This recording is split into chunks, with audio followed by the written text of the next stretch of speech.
Sebelum kalian mengerjakan evaluasi kegiatan belajar 1, simak video ini sampai habis agar lebih memahami materi yang telah kalian pelajari pada kegiatan belajar 1. Di sini saya akan menjelaskan secara singkat mengenai materi yang telah kalian pelajari. Yang pertama itu, sistem koordinat Kartesius adalah sistem yang digunakan untuk menentukan letak suatu objek atau titik. Sistem koordinat Kartesius ini mempunyai titik acuan, yaitu titik acuannya yaitu sumbu X dan sumbu Y. Nah, sumbu X ini bisa kita sebut juga sebagai absis, dan juga sumbu X bisa kita sebut juga sebagai ordinat. Contohnya terdapat sebuah titik 7,2 di mana koordinat titik itu X, Y, di mana X itu absis dan Y itu ordinat. Jadi absisnya yaitu 7 dan juga ordinatnya itu 2. Koordinat Kartesius terbagi atas 4 kuadran. Yang pertama terdapat kuadran pertama, kuadran kedua, kuadran ketiga,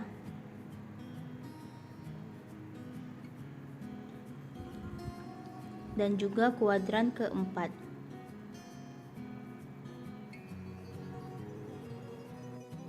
Selanjutnya, untuk menjelaskan posisi suatu titik atau objek, kita harus berdasarkan jarak titik tersebut terhadap sumbu X dan sumbu Y. Misalnya, pada titik D.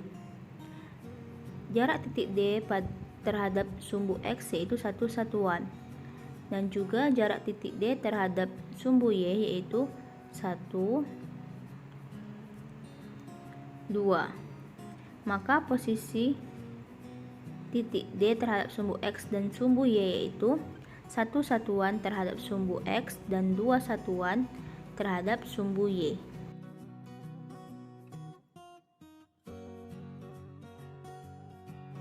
Pembuatan seperti ini digunakan untuk memperjelas atau menjelaskan posisi titik terhadap sumbu X dan sumbu Y.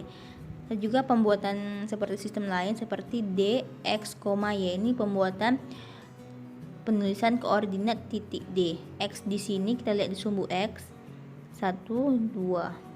Maka nilai X-nya yaitu 2. Untuk Y-nya kita lihat dari sumbu Y 1.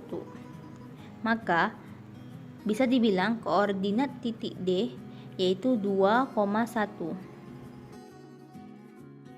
Kita langsung ke contoh soal. Terdapat bidang Kartesius yang memuat titik A, B, C, D, E, F. Kita akan jawab pertanyaannya satu persatu.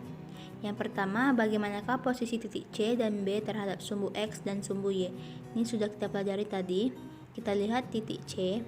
Bagaimanakah jarak antara titik C terhadap sumbu X? Kita hitung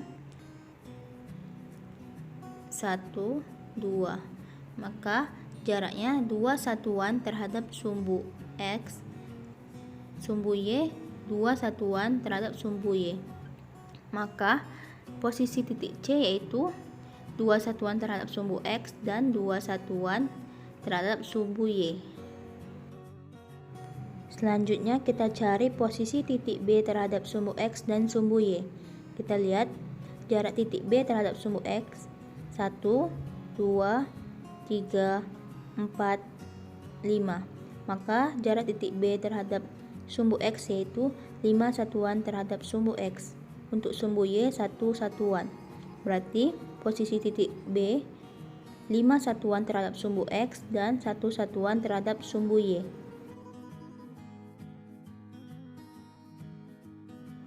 Kita lanjut ke pertanyaan selanjutnya. Tuliskan koordinat titik E dan titik F. Koordinat titik E berarti X, Y. Kita cari X-nya dan kita cari Y-nya. Untuk X-nya kita lihat di sumbu X. Kita lihat hitungannya 1, 2, 3, 4, 5. Berarti X-nya 5. Dan untuk Y-nya itu 0. Selanjutnya kita lihat untuk titik F. Titik koordinat F berarti F, X, Y. Kita cari untuk X-nya di sumbu X 1, 2. Berarti X-nya 2, Y-nya kita cari di sumbu Y, 1, 2, 3, 4. Karena dia arah ke bawah berarti min 4 Y-nya. Jadi F, X, Y sama dengan 2, min 4. Baiklah, kita lanjut ke pertanyaan selanjutnya, yaitu tuliskan titik yang berada pada kuadran 1. Kita buat kembali kuadran 1-nya, kuadran 2-nya, dan kuadran 3-nya di mana? Dan juga untuk kuadran 4-nya kita buat juga.